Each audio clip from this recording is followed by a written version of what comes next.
Begin by closing your eyes and turning your attention to the concept of scale. The universe is a place of infinite quiet and vast distances. It is a space where time moves differently, measured not in minutes or hours but in the slow rotation of galaxies and the life cycles of stars. To understand the universe is to understand the peace of deep time.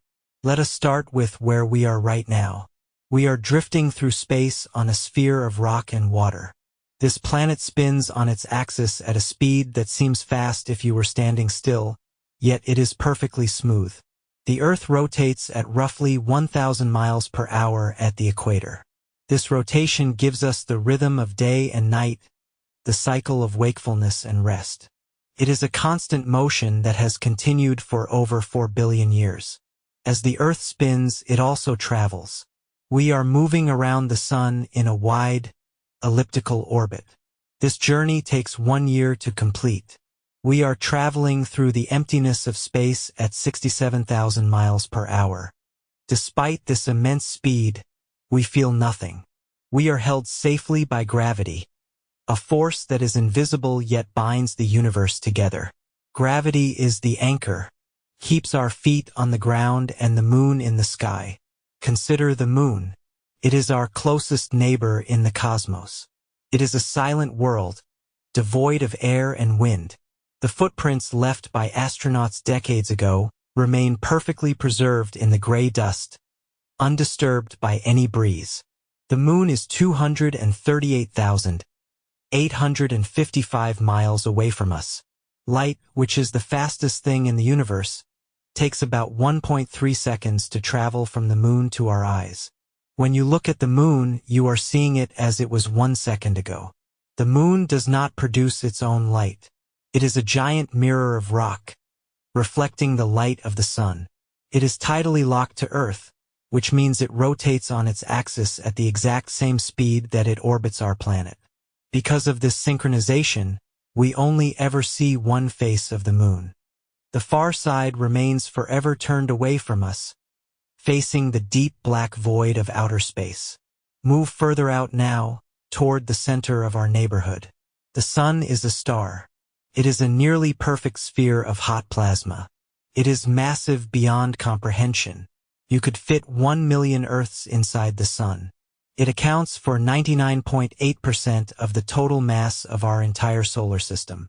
Everything else, all the planets, all the moons, all the comets and asteroids, make up less than 1%. The sun is the engine of our existence. The sun generates energy through nuclear fusion. In its core, the pressure is so intense that hydrogen atoms are crushed together to form helium. This process releases energy in the form of light and heat. The light created in the core of the sun can take over 100,000 years to work its way to the surface. Once it breaks free, it travels through space for 8 minutes and 20 seconds to reach your skin on a warm day. Surrounding the sun are the planets. They are ancient wanderers. Mercury is the closest. It is a small, scarred world. Because it has practically no atmosphere to trap heat, it experiences wild temperature swings. During the day, it is hot enough to melt lead. At night, it freezes. It rushes around the sun, completing a year in just 88 Earth days.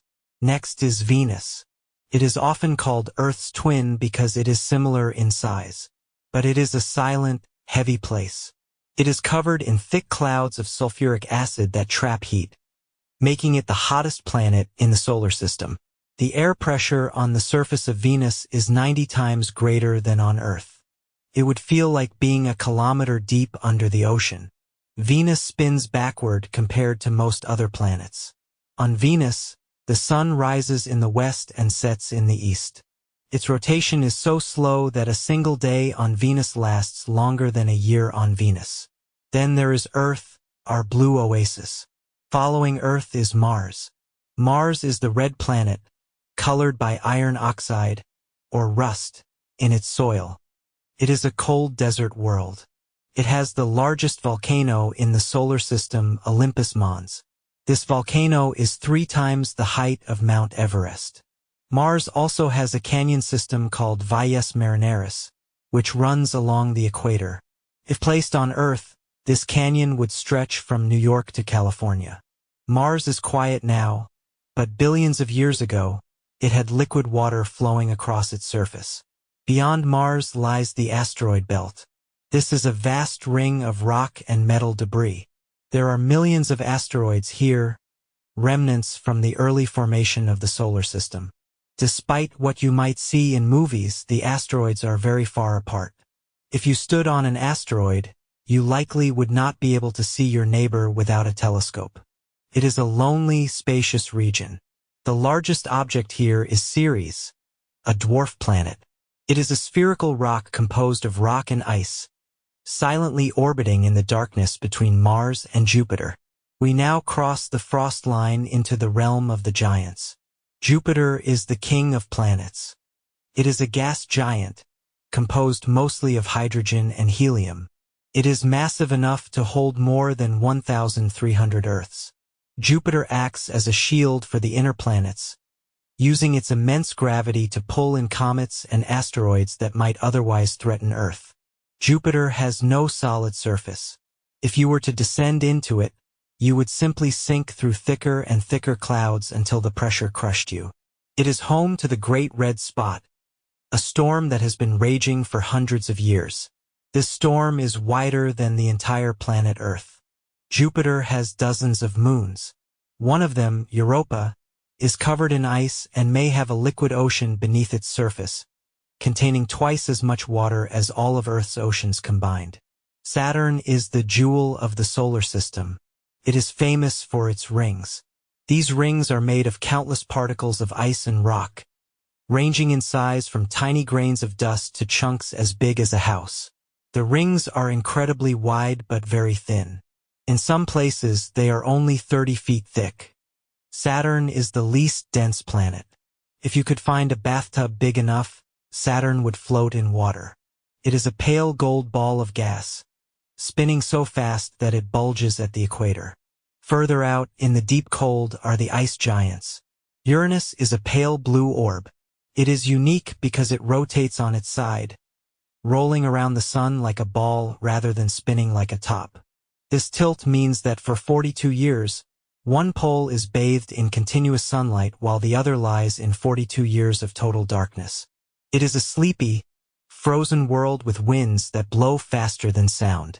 Neptune is the final major planet. It is a deep, vivid blue. It is incredibly far from the sun, 30 times farther than Earth. High noon on Neptune looks like a dim twilight on Earth. Neptune is a windy place. The winds here whip around the planet at 1,200 miles per hour. It is cold, dark, and mysterious. Beyond Neptune is the Kuiper Belt. This is a region of icy bodies and dwarf planets, including Pluto. Pluto is smaller than our moon. It has a heart-shaped glacier made of nitrogen ice on its surface. It takes Pluto 248 years to complete one orbit around the Sun. In this distant region, the Sun appears as just a very bright star in the sky. Now, we leave the solar system behind. We enter interstellar space. This is the space between the stars. It is not truly empty. It is filled with thin gas and cosmic dust. We measure distances here in light years. 1 light year is the distance light travels in 1 year, which is nearly 6 trillion miles. The nearest star to our Sun is Proxima Centauri. It is 4.2 light-years away. If we traveled in our fastest spacecraft, it would still take us tens of thousands of years to reach it. The stars you see in the night sky are distant suns. Some are smaller and cooler than our Sun, glowing a dull red. These are red dwarfs, and they can burn for trillions of years. Others are massive blue giants, burning hot and fast, living only a few million years before exploding. All of these stars, including our Sun, are part of a larger structure called the Milky Way galaxy.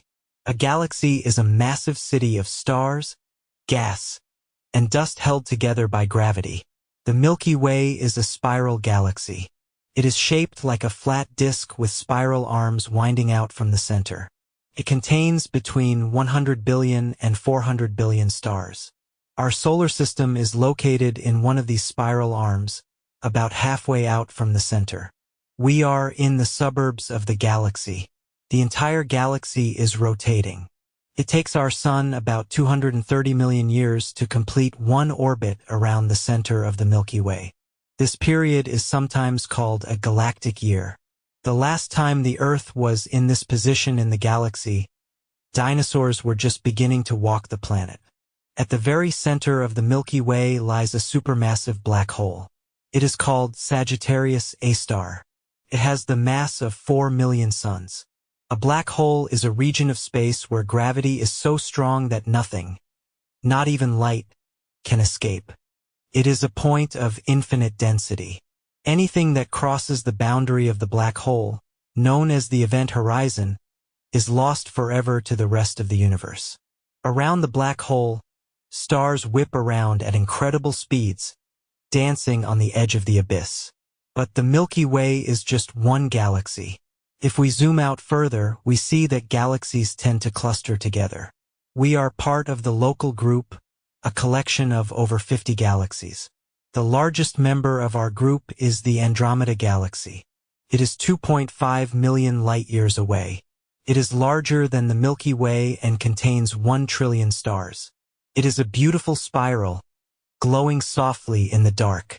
Andromeda and the Milky Way are slowly moving toward each other. In about 4 billion years, they will merge to form a single, massive elliptical galaxy.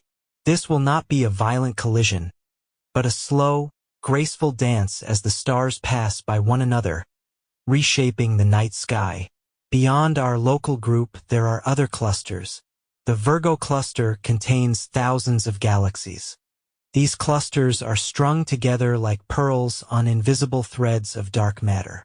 Dark matter is a mysterious substance that we cannot see or touch. We only know it exists because of its gravitational pull on visible stars and galaxies. It makes up 27% of the universe. It is the scaffolding that holds the cosmos together. On the largest scales, the universe looks like a vast web. Filaments of galaxies stretch across billions of light-years, surrounding immense voids where almost nothing exists. These voids are the quietest places in existence. Some are hundreds of millions of light-years across, distinct bubbles of nothingness in the cosmic foam. The universe is expanding. It has been expanding since the beginning of time. Every galaxy outside of our local group is moving away from us. The farther away a galaxy is, the faster it is retreating. This means that the universe is getting colder and darker over distinct eons of time. But this process is incredibly slow. The stars will continue to shine for trillions of years. New stars are being born right now in clouds of gas and dust called nebulae. A nebula is a stellar nursery. The Orion Nebula, which you can see with a small telescope, is a cave of gas illuminated by the light of young, massive stars. In these clouds, gravity pulls dust together until it becomes hot enough to ignite. A star is turned on. It is a peaceful cycle of birth and recycling that happens across the spiral arms of galaxies everywhere. As you listen to this, remember that you are made of the same material as the stars. The carbon in your cells, the oxygen you breathe, the iron in your blood, all of it was forged inside ancient stars that exploded billions of years ago. You are a part of this vast, silent system. You are stardust observing itself. The universe is not separate from you. It is simply the large, quiet home in which we float. Let us drift deeper into the nature of the stars themselves. A star is not a solid object like a planet. It is a delicate balance of forces. Gravity pulls everything inward, trying to crush the star into a single point.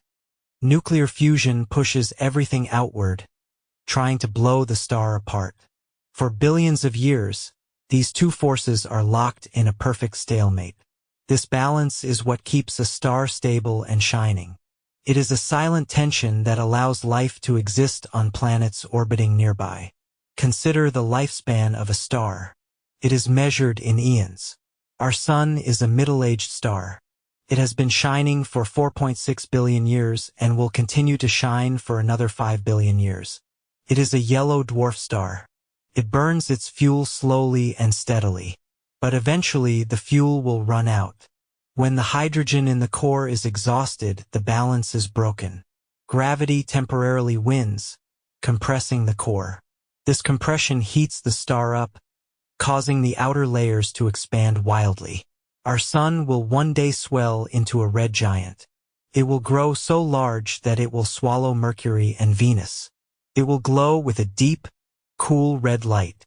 This is not an end, but a transformation. As the outer layers drift away into space, they form a beautiful cloud of glowing gas called a planetary nebula. These nebulae are often round or ring-shaped, colorful bubbles floating in the dark. In the center of this cloud, the core of the star remains.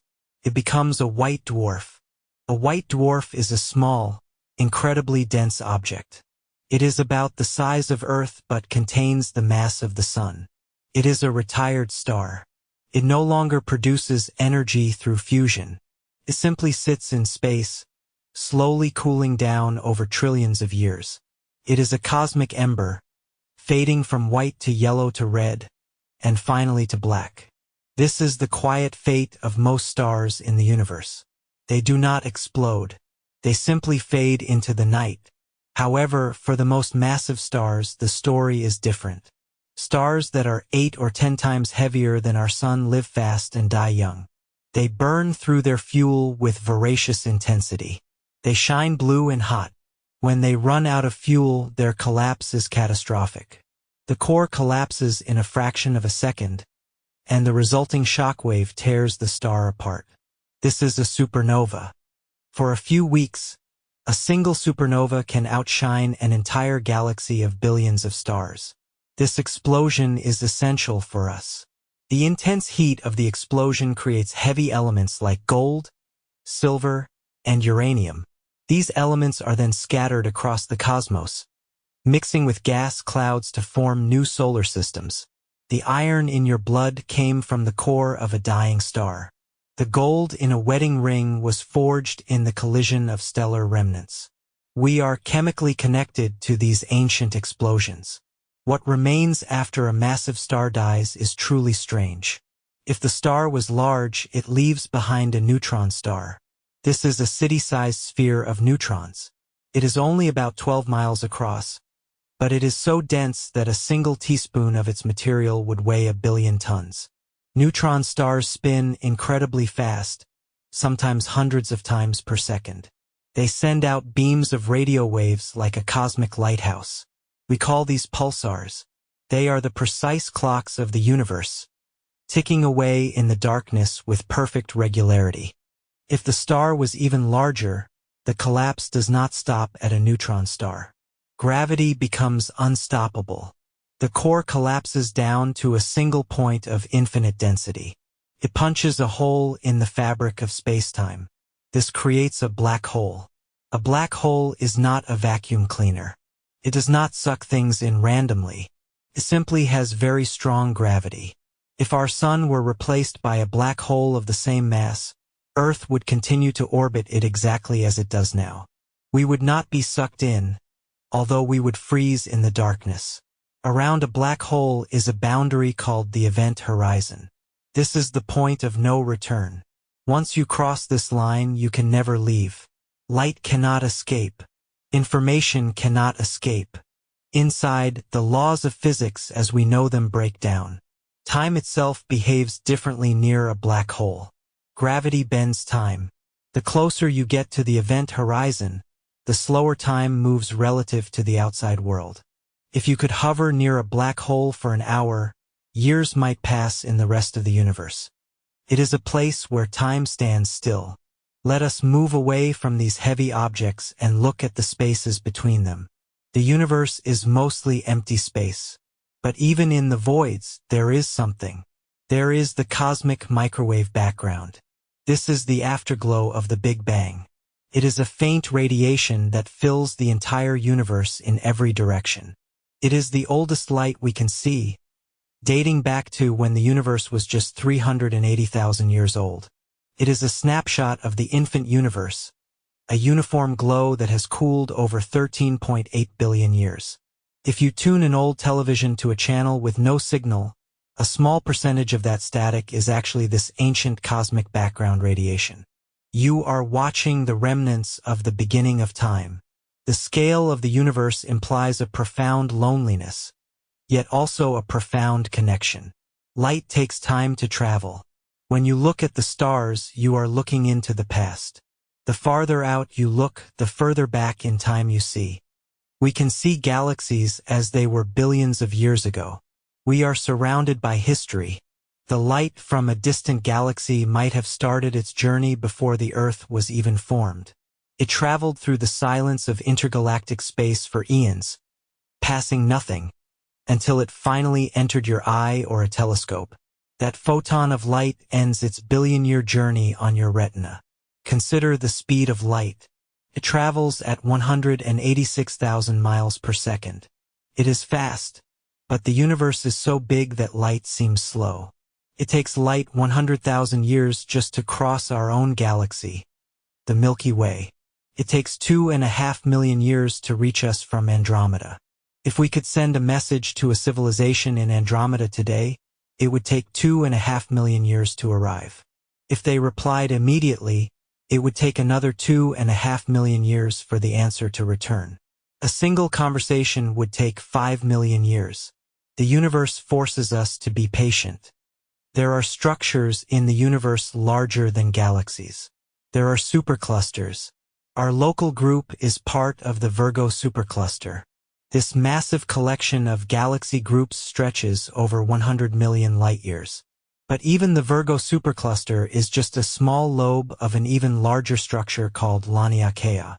Laniakea means immeasurable heaven in Hawaiian. It contains 100,000 galaxies and spans 500 million light-years. We are drifting towards a mysterious point in space called the Great Attractor. We cannot see it clearly because it is hidden behind the dust of our own galaxy, but we can feel its gravity pulling us and thousands of other galaxies towards it.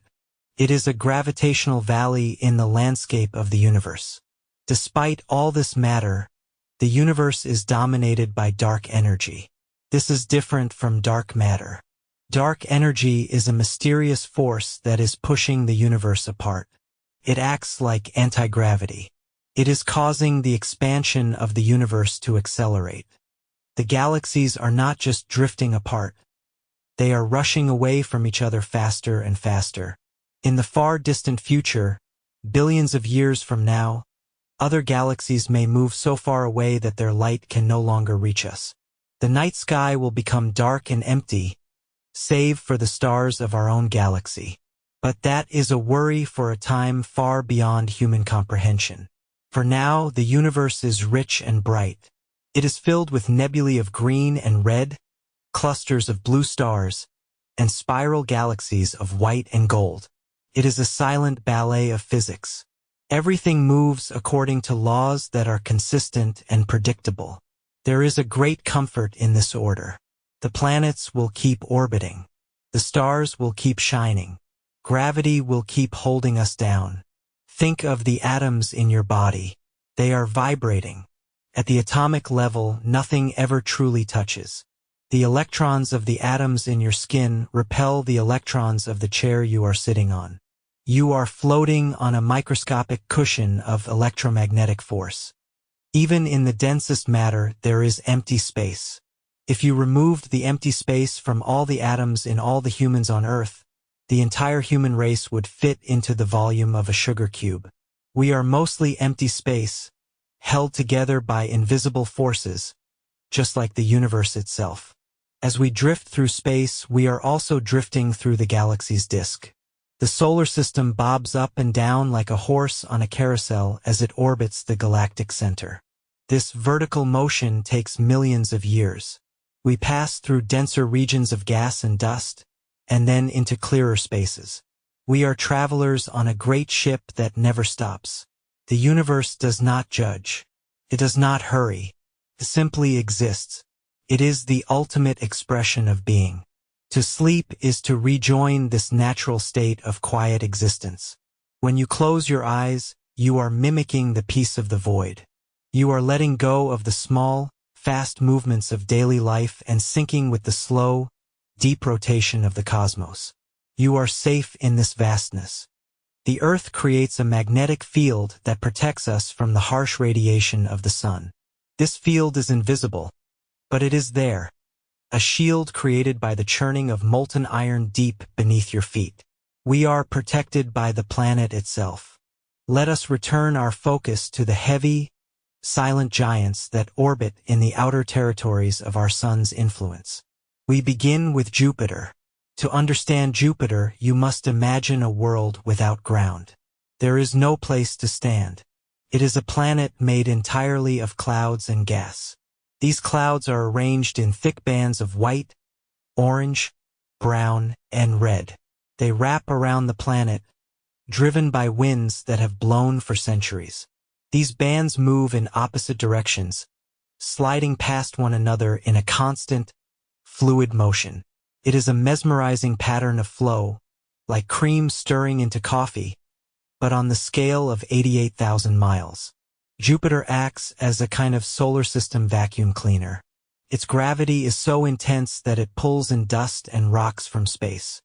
When these objects hit Jupiter's atmosphere, they burn up, creating flashes of light that no one sees. Deep inside the clouds, the pressure creates heat. If you were to descend, the sky would darken, and the temperature would rise. It is believed that deep down, the hydrogen gas is pressed so hard it turns into a liquid metal. This ocean of metallic hydrogen conducts electricity and creates a massive magnetic field that stretches millions of miles into space. It is a shield of invisible energy, humming in the dark. Circling Jupiter is a family of moons. One of them, Ganymede, is the largest moon in the solar system. It is bigger than the planet Mercury. It is a world of rock and ice, quietly orbiting the giant. Then there is Io, a moon of fire.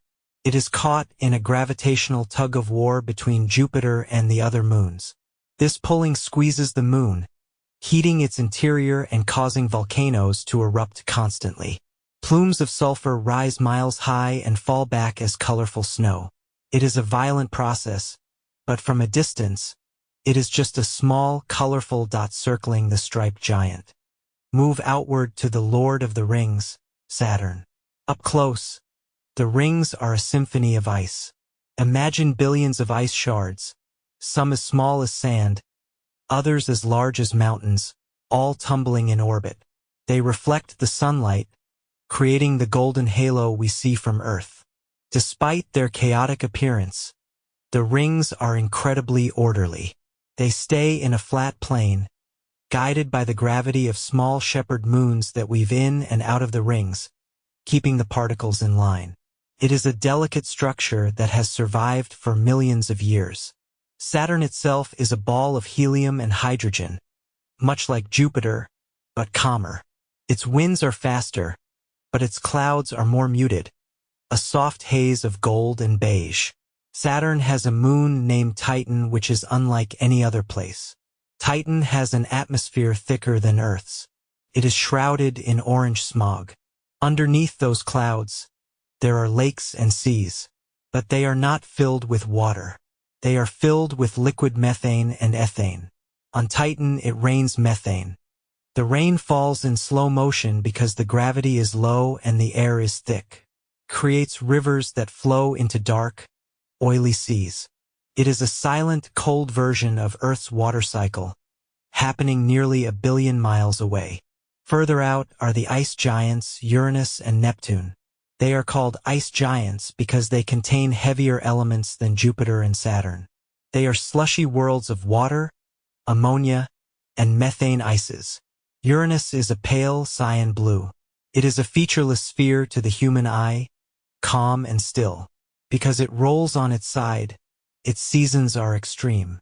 For 21 years, the winter side is plunged into total darkness, never seeing the sun. It is the coldest planetary atmosphere in the solar system. Neptune is a deeper, royal blue. Despite being so far from the sun that the heat is negligible, Neptune has weather. It has storms. Dark spots appear and disappear in the blue fog. White clouds of methane ice streak across the upper atmosphere, casting shadows on the layers below. On Neptune and Uranus, the pressure deep down is so immense that scientists believe it rains diamonds. The carbon atoms are crushed together until they crystallize, falling like heavy, glittering stones through the thick mantle of the planet, settling towards the core. It is a hidden treasure room that will never be mined, existing solely for itself. Beyond Neptune, the solar system does not end. It simply fades away. We enter the Kuiper Belt, a region of frozen leftovers. Here, millions of icy rocks drift in the dark. This is the home of Pluto, Haumea, and Makemake. These are dwarf planets, small worlds that did not quite grow big enough to clear their orbits. They are lonely outposts. The sun here is just a bright point in the starfield. Provides very little heat. The temperature is near absolute zero. Everything is preserved in a deep freeze. And even beyond the Kuiper Belt, there is the Oort cloud. This is a theoretical shell of icy objects that surrounds our solar system like a bubble. It extends halfway to the next star. This is where comets come from. A comet is a dirty snowball, a chunk of ice and rock that has been sleeping in the Oort cloud for billions of years. Sometimes, the gravity of a passing star nudges one of these comets. It begins a long, slow fall towards the sun. As the comet falls, it picks up speed. It may take thousands of years to reach the inner solar system. As it gets closer to the sun, the heat begins to vaporize the ice. This creates a tail of gas and dust that streams behind it, glowing in the sunlight. The comet swings around the sun, moving faster than anything else in the system, and then it is flung back out into the dark. Some comets return every few decades, like Halley's Comet. Others, with longer orbits, will not return for hundreds of thousands of years. They are visitors from the deep freeze, marking time on a scale we can barely understand. Between these worlds, there is the solar wind. The sun is constantly blowing a stream of charged particles out into space. This wind rushes past the planets, creating a bubble called the heliosphere. This bubble protects the solar system from high-energy radiation coming from interstellar space. We are traveling inside this bubble. Eventually, far beyond Pluto, the solar wind runs out of steam. It collides with the gas of the space between the stars. This boundary is called the heliopause. It is the edge of our home. Only two human-made objects, the Voyager spacecraft, have ever crossed this line. They are now drifting in the space between the stars, carrying golden records with sounds of Earth, silent ambassadors in the cosmic ocean. The universe is full of these quiet processes. Think of the dust. Cosmic dust is everywhere. It is made of tiny particles of carbon and silicon. When you look at the Milky Way at night, the dark patches are not empty space. They are clouds of this dust, blocking the light of the stars behind them. Over millions of years, gravity gently pulls this dust together. It clumps into pebbles, then rocks, then asteroids, and finally planets. The Earth was once just dust. The iron in the core of our planet was once floating freely in a nebula. Gravity is the patient builder, assembling worlds one grain at a time. There are also rogue planets. These are worlds that do not orbit any star. They drift alone in the eternal night of interstellar space. They were likely kicked out of their own solar systems billions of years ago by the gravity of larger planets. There may be billions of them in our galaxy, drifting silently in the dark. They are cold on the surface, but they may still be warm inside from the heat of their formation. They are the nomads of the galaxy, untethered and free. As you visualize these cold, distant places, feel the stillness of them. There is no noise in space. Sound needs air to travel, and space is a vacuum. The explosions of stars, the collision of asteroids, the roaring winds of Jupiter, all of it happens in absolute silence. It is a movie without a soundtrack. If you were floating next to Saturn's rings, you would hear nothing. You would only see the slow, graceful movement of the ice. This silence is not empty. It is peaceful. It is a lack of clutter. It is the natural state of the cosmos. Rest your mind on that silence. Let the quiet of the space between the stars seep into your thoughts. There is no rush in the Oort cloud. There is no deadline on Neptune. The rotation of the galaxy does not tick like a clock. It flows like a river. You are part of this flow. You are on a planet that is drifting in a star system that is drifting in a galaxy that is drifting. You are being carried by the momentum of the universe, safe and steady. Let us consider the texture of the universe on the largest possible scale. If you were to step back far enough, leaving our galaxy and our local group behind, the universe would stop looking like a collection of distinct points. It would begin to look like a web. This is known as the cosmic web. It is a vast, three-dimensional structure made of filaments of gas and dark matter. These filaments stretch for hundreds of millions of light years, connecting clusters of galaxies like nodes in a great network. Between these filaments are the voids. These are the empty spaces of the cosmos. They are immense bubbles of nothingness, millions of light years across. The Boötes void is one such region. It is a sphere of emptiness so large that if the Milky Way were in its center, we would not have known other galaxies existed until the invention of powerful telescopes in the 1960s. In these voids, there is only silence and the faint, stretching fabric of spacetime. The universe is mostly empty rooms, with the furniture of galaxies pushed up against the walls. This structure tells us the history of gravity. Over 13 billion years, gravity has pulled matter out of the voids and into the filaments. It is a slow, relentless sorting process. It is cleaning the universe, organizing it into streams of light and rivers of darkness. You are living in one of these streams, a tiny point of light flowing along a great filament of structure that spans the observable universe. The light that reaches us from the distant parts of this web is ancient. When we look at the most distant galaxies, we see them not as they are now, but as they were when the universe was an infant. We see them forming, messy and irregular, before they settled into the spiral shapes we see today. The light from these galaxies has been traveling for 12 or 13 billion years. It has crossed the expanding universe, stretching out as it traveled. This stretching turns the visible light into infrared light, which is invisible to our eyes but can be felt as heat. The universe is filled with invisible light. The light we see with our eyes, the colors of the rainbow, is just a tiny fraction of the electromagnetic spectrum. The universe is awash in radio waves, microwaves, and X-rays. These waves are passing through you right now. They pass through the walls of your room and the roof of your house. Radio waves from distant pulsars, the microwave background from the Big Bang, and the infrared glow of dying stars are all washing over the Earth constantly. We are swimming in a sea of invisible energy. It is harmless. It is simply the hum of the cosmos. Time itself is woven into this light. Because light takes time to travel, there is no such thing as a simultaneous now across the universe. What is happening now in the Andromeda Galaxy will not be visible to us for 2.5 million years. We are always disconnected from the present moment of distant objects. We live in our own bubble of time. The only now that truly exists for you is the immediate space around you. The rest of the universe is a memory, a ghost image arriving late. This delay creates a sense of solitude, but also of protection. The events of the deep universe are so far away that they cannot touch us.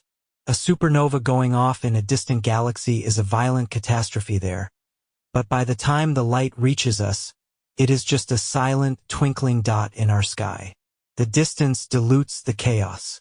It turns the violence of physics into a peaceful show of light.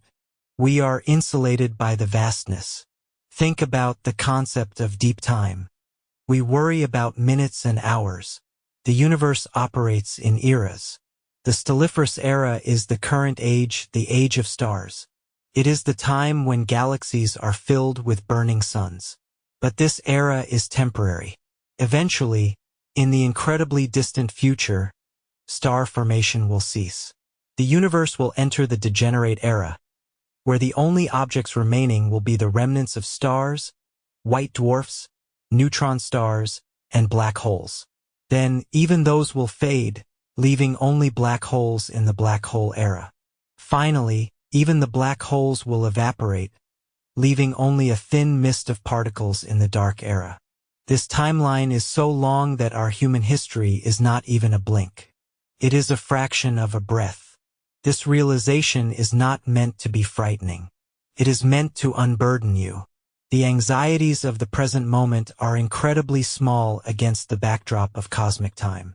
The universe has existed long before your worries, and it will exist long after them. The stars do not rush. The galaxies do not panic. They simply follow the curve of spacetime, moving inevitably forward. Close your attention on the stability of laws. The force of gravity that holds the Andromeda Galaxy together is the exact same force that holds you to your bed. The electrons spinning in the atoms of a star in the most distant void obey the same rules as the electrons in the air you breathe. There is a unity in the universe. Everything follows the same script. You are part of this unity.